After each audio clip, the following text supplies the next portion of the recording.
TV 24 news ವಾಹಿನಿಗೆ ಸ್ವಾಗತ. ಬೆಳಗಾವಿ ಜಿಲ್ಲೆಯ ಹುಕ್ಕೇರಿ ತಾಲೂಕಿನ ಮದಿಹಳ್ಳಿ ಗ್ರಾಮದಲ್ಲಿ ರವಿವಾರದಂದು ಶ್ರೀ ಮಹಾಲಕ್ಷ್ಮೀ ದೇವಿ ಜಾತ್ರೆಯ ನಿಮಿತ್ತವಾಗಿ ಎರಡನೇ ಬಾರಿಗೆ ಪೂರ್ವಭಾವಿ ಸಭೆಯನ್ನ ಶ್ರೀ ಲಕ್ಷ್ಮೀ ದೇವಿ ಜಾತ್ರಾ ಕಮಿಟಿ ಸದಸ್ಯರು, ಹಿರಿಯರು ಹಾಗೂ ಯುವಕರ ನೇತೃತ್ವದಲ್ಲಿ ನಡೆಸಲಾಗಿದೆ. ಈ ಸಂದರ್ಭದಲ್ಲಿ ಶಿಕ್ಷಕರು ಆದ ಶಿವಾನಂದ ಜಿನರಾಳಿ ಹಾಗೂ ವಕೀಲರು ಆದ ಭೀಮಸೇನ ಭಾಗಿ ಅವರು ಟಿವಿ 20 ಕನ್ನಡ ವಾಹಿನಿ ಜೊತೆಗೆ ಮಾತನಾಡಿ ಜಾತ್ರಾ ನಿಮಿತ್ತವಾಗಿ ನಡೆದ ಸಭೆ ಕುರಿತು ಮಾಹಿತಿ ಕೊಟ್ಟಿದ್ದಾರೆ. ಈ ಜಾತ್ರೆ ಒಳಗ ಪ್ರತಿಯೊಂದು ಗ್ರಾಮದ ಮನೆ ಹೆಣ್ಣು ಮಕ್ಕಳು ಅತಿ ವಿಜೃಂಭಣೆಯಿಂದ ಅಂಬಲಿ ಕೊಡೋದಾಗಲಿ, ಆರತಿ ಹಿಡಿಯೋದಾಗಲಿ ಭಾಳ ವ್ಯವಸ್ಥಿತವಾಗಿ ಎಲ್ಲ ತಾಯಂದಿರು ದೇವಿ ದರ್ಶನಕ್ಕೆ ಅಭಿಷೇಕ ಆಗಲಿ ಎಲ್ಲ ಮಾಡೋಕ್ಕೆ ಬರ್ತಾರೋ. ಆ ಸಂದರ್ಭದೊಳಗೆ ನಮ್ಮ ಊರಿನ ಯುವಕ ಮಿತ್ರರು ಭಾಳ ಜಾಗೃತಿ ವಹಿಸಬೇಕಾಗ್ತದೆ. ಯಾಕಪ್ಪ ಅಂತ ಕೇಳಿದ್ರೆ ಹೊರಗಿನಿಂದ ಸಾಕಷ್ಟು ಭಕ್ತಾದಿಗಳು ತಾಯಂದಿರು ಈ ಮದಿಹಳ್ಳಿ ಗ್ರಾಮ ದೇವತೆ ಜಾತ್ರೆ ಅಂದ್ರೆ ಹೆಣ್ಣು ಮಕ್ಕಳ ಜಾತ್ರೆ. ಈ ಹೆಣ್ಣು ಮಕ್ಕಳ ಜಾತ್ರೆ ಅಂದ್ರೆ ಆರತಿ ಕಾರ್ಯಕ್ರಮ ಭಾಳ ವಿಶೇಷ ಕಾರ್ಯಕ್ರಮ. ಸುಮಾರು 5,000 ಹೆಣ್ಣು ಮಕ್ಕಳು ಆರತಿಯನ್ನು ಹಿಡಿಯೋದ್ರ ಮುಖಾಂತರ ಗ್ರಾಮ ದೇವತೆಯನ್ನು ಗ್ರಾಮದೊಳಗೆ ಬರಮಾಡಿಕೊಳ್ತಾರೆ.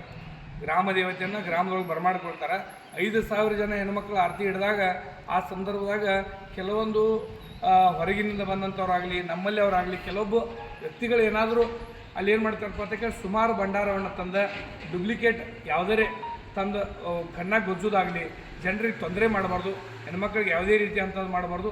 ಈ ಸಲ ಎಲ್ಲ ಹಿರಿಯರ ನಿರ್ಣಯ ಏನು ಕೈಗೊಂಡಾರಪ್ಪ ಅಂತ ಕೇಳಿದ್ರೆ ವ್ಯಾಪಾರಸ್ಥರಿಗೆ ಅಂಗಡಿಕಾರಿಗೆ ಅಗಾವ್ ಹೇಳ್ಬೇಕು ಹೇಳಿದ್ರು. ಅದಕ್ಕೆ ಈಗ ಅಗಾವಿನ 15-20 ದಿವಸ ಇರ್ತಾ ಹೇಳ್ತಾರೆ. ಏನಪ್ಪ ಅಂತ ಕೇಳಿದ್ರೆ ಒಳ್ಳೆಯ ಉತ್ತಮವಾಗಿ ಅರಿಶಿನಿಂದ ತಯಾರಾಗಿರ್ತಕ್ಕಂಥ ಭಂಡಾರವನ್ನು ನೀವು ಪರ್ಚೇಸ್ ಮಾಡಿರಿ, ಅದನ್ನು ಭಕ್ತಾದಿಗಳಿಗೆ ಮಾರಾಟ ಮಾಡಿರಿ, ಅದನ್ನ ದೇವರಿಗೆ ಅರ್ಪಣೆಯನ್ನು ಮಾಡಿರಿ. ಅದೊಂದು ದೇವ್ರಿಗೂ ಚಲೋ, ನಿಸರ್ಗಕ್ಕೂ ಚಲೋ, ಸಮಾಜಕ್ಕೂ ಚಲೋ, ಎಲ್ಲರಿಗೂ ಒಳ್ಳೆಯದಾಗ್ತೈತೆ ಅನ್ನೋ ಮಾತನ್ನು ಹಿರಿಯರು ನಿರ್ಣಯ ತೆಗೆದುಕೊಂಡ ಪ್ರಕಾರ ಅರಿಶಿನಿಂದ ತಯಾರಾಗಿರ್ತಕ್ಕಂಥ ಭಂಡಾರವನ್ನು ಮಾತ್ರ ಜಾತ್ರೆಗೆ ಉಪಯೋಗ ಮಾಡಿರ್ತೇಳಿ ವಿನಂತಿಪೂರ್ವಕವಾಗಿ ಎಲ್ಲ ಭಕ್ತಾದಿಗಳಿಗೆ ವಿನಂತಿಸಿಕೊಂಡಿದ್ದಾರೆ. ಆ ವಿವಿಧ ಸ್ಪರ್ಧೆಗಳನ್ನು ಏರ್ಪಡಿಸಿದ್ದೀವಿ. ಮೊದಲನೇದಾಗಿ ಕೈಯಲ್ಲಿ ಹಿಡಿದುಕೊಂಡು ಓಡುವಂಥ ಒಂದು ಸ್ಪರ್ಧೆ, ಅದೇ ರೀತಿಯಾಗಿ ಸೈಕಲ್ ಸ್ಪರ್ಧೆ ಮತ್ತು ಕುದುರೆ ಮೇಲೆ ಕುಳಿತು ಓಡುವಂಥ ಒಂದು ಸ್ಪರ್ಧೆ. ಇದು ಗುರುವಾರವನ್ನು ನಾವು ಹಮ್ಮಿಕೊಳ್ಳಲಾಗಿದೆ. ಅದೇ ಥರನಾಗಿ ಶನಿವಾರ ದಿನ ಜೋಡು ಕುದುರೆಯ ಗಾಡಿ ಶರ್ತು ಹಾಗೂ ಜೋಡೆತ್ತುಗಳ ಒಂದು ಗಾಡಿ ಶರ್ತನ್ನು ಸಹಿತ ಹಮ್ಮಿಕೊಂಡಿದ್ದೇವೆ. ಮೊದಲನೇದಾಗಿ ಕೈಯಲ್ಲಿ ಹಿಡಿದುಕೊಳ್ಳುವಂಥ ಓಡುವಂಥ ಶರ್ತ ಮೊದಲೇ ಬಹುಮಾನ 5,000, ದ್ವಿತೀಯ ಬಹುಮಾನ 3,000, ತೃತೀಯ ಬಹುಮಾನ 2,000. ಅದೇ ಥರನಾಗಿ ಸೈಕಲ್ ಶರ್ತು ಮೊದಲೇ ಬಹುಮಾನ 5,000, ದ್ವಿತೀಯ ಬಹುಮಾನ 3,000, ತೃತೀಯ ಬಹುಮಾನ 2,000. ಅದೇ ಥರನಾಗಿ ಕುದುರೆ ಮೇಲೆ ಕುಳಿತು ಓಡುವಂಥ ಸ್ಪರ್ಧೆಗೆ ಮೊದಲೇ ಬಹುಮಾನ 5,000, ದ್ವಿತೀಯ ಬಹುಮಾನ 3,000, ತೃತೀಯ ಬಹುಮಾನ 2,000. ಅದೇ ಥರನಾಗಿ ಶನಿವಾರ ಇರ್ತಕ್ಕಂಥ ಜೋಡು ಗಾಡಿ ಶರ್ತು ಇಲ್ಲೂ ಸಹಿತ ಮೊದಲೇ ಬಹುಮಾನ 15,000, ದ್ವಿತೀಯ ಬಹುಮಾನ 10,000, ತೃತೀಯ ಬಹುಮಾನ 5,000. ಈ ರೀತಿಯಾಗಿ ನಾವು ಸ್ಪರ್ಧೆಗೆ ಬಹುಮಾನವನ್ನು ಆಯೋಜನೆ ಮಾಡಿದ್ದೀವಿ. ಅದೇ ಥರನಾಗಿ ಜೋಡೆತ್ತುಗಳ ಗಾಡಿ ಶರ್ತವನ್ನು ಮೊದಲೇ ಬಹುಮಾನ 50,000, ದ್ವಿತೀಯ ಬಹುಮಾನ 30,000, ತೃತೀಯ ಬಹುಮಾನ 20,000. ಇದನ್ನು ಕಮಿಟಿಯಿಂದ ಕೊಡಲಿಕ್ಕೆ ಈಗಾಗಲೇ ಎಲ್ಲ ಹಿರಿಯರ ಸಮ್ಮುಖದಲ್ಲಿ ತೀರ್ಮಾನಿಸಲಾಗಿದೆ. ಅದೇ ಥರನಾಗಿ ಮೊದಲನೇ ದಿನ ಗುರುವಾರ ದಿನ ಟಗರಿನ ಕಾಳಗವನ್ನು ಮೊದಲೇ ಬಹುಮಾನ 10,000, ದ್ವಿತೀಯ ಬಹುಮಾನ 7,000, ಆಮೇಲೆ ತೃತೀಯ ಬಹುಮಾನವನ್ನು 5,000. ಹೀಗೆ ವಿವಿಧ ಸ್ಪರ್ಧೆಗಳನ್ನು ಏರ್ಪಡಿಸಿದ್ದೀವಿ. ಅದರ ಜೊತೆಗೆ ಗುರುವಾರ ದಿನ 10/4/2025 ಶ್ರೀ ಲಕ್ಷ್ಮೀದೇವಿ ನಾಟ್ಯ ಸಂಘ ಇವರಿಂದ 16ನೇ ಕಲಾಕುಸುಮ ಕಲಿಯುಗದಲ್ಲಿ ಗರ್ಜಿಸಿದ ಕರ್ನಾರ್ಜನೆ ಎಂಬ ಸುಂದರ ಸಾಮಾಜಿಕ ನಾಟಕವನ್ನು ಜರುಗಿಸ್ತಾ ಇದ್ದೇವೆ.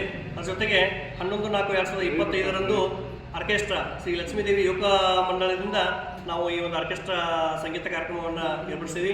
ಅದರ ಜೊತೆಗೆ 12/4/2025 ಸಂಜೆ ಆರತಿ ಕಾರ್ಯಕ್ರಮ ಹಾಗೂ ಪಲ್ಲಕ್ಕಿ ಉತ್ಸವ, ಅದರ ಜೊತೆಗೆ ಸಾಯಂಕಾಲ ರಾಧಾಕೃಷ್ಣ ಎಂಬ ನಾಟಕವನ್ನು ಸಹ ನಾವು ಹಮ್ಮಿಕೊಂಡಿದ್ದೇವೆ. ಈ ಒಂದು ಸಂಜೆ ಏನು ಆರತಿ ಕಾರ್ಯಕ್ರಮದಲ್ಲಿ ಭಂಡಾರವನ್ನು ಹಾಯಿಸ್ತಕ್ಕಂಥ ಎಲ್ಲ ಯುವಕ ಮಿತ್ರರು, ಆತ್ಮೀಯ ಸ್ನೇಹಿತರು ಅತ್ಯಂತ ಉತ್ತಮವಾಗಿರ್ತಕ್ಕಂಥ ಭಂಡಾರವನ್ನು ಮಾತ್ರ ಉಪಯೋಗಿಸಬೇಕು.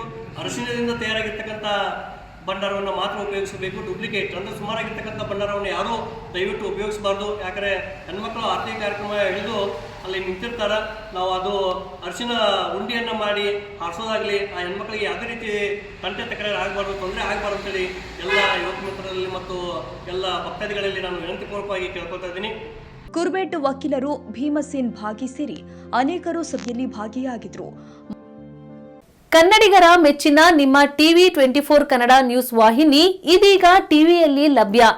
ಕರ್ನಾಟಕ ಮತ್ತು ದೇಶ ವಿದೇಶದ 360 ಡಿಗ್ರಿ ಸುದ್ದಿ ಹಾಗೂ ಉತ್ತರ ಕರ್ನಾಟಕ, ಬೆಳಗಾವಿ, ಬಾಗಲಕೋಟೆ, ಧಾರವಾಡ, ಹಾವೇರಿ, ಗದಗ, ಬಿಜಾಪುರ ಜಿಲ್ಲೆಯ ಕ್ಷಣ ಕ್ಷಣದ ವಿವರವನ್ನ ಪಡೆಯುವುದಕ್ಕೆ ಟಿವಿ 24 ಕನ್ನಡ ನ್ಯೂಸ್ ವಾಹಿನಿಯನ್ನ ಲೈಕ್ ಮಾಡಿ, ವಿಡಿಯೋಗಳನ್ನ ಶೇರ್ ಮಾಡಿ, ಕಮೆಂಟ್ ಮಾಡುವ ಮೂಲಕ ನಮ್ಮ ವಾಹಿನಿಗೆ ಸಹಕಾರ ನೀಡಿ ಮತ್ತು ಚಾನೆಲ್ ಅನ್ನ ಸಬ್ಸ್ಕ್ರೈಬ್ ಮಾಡಿ. Thank you.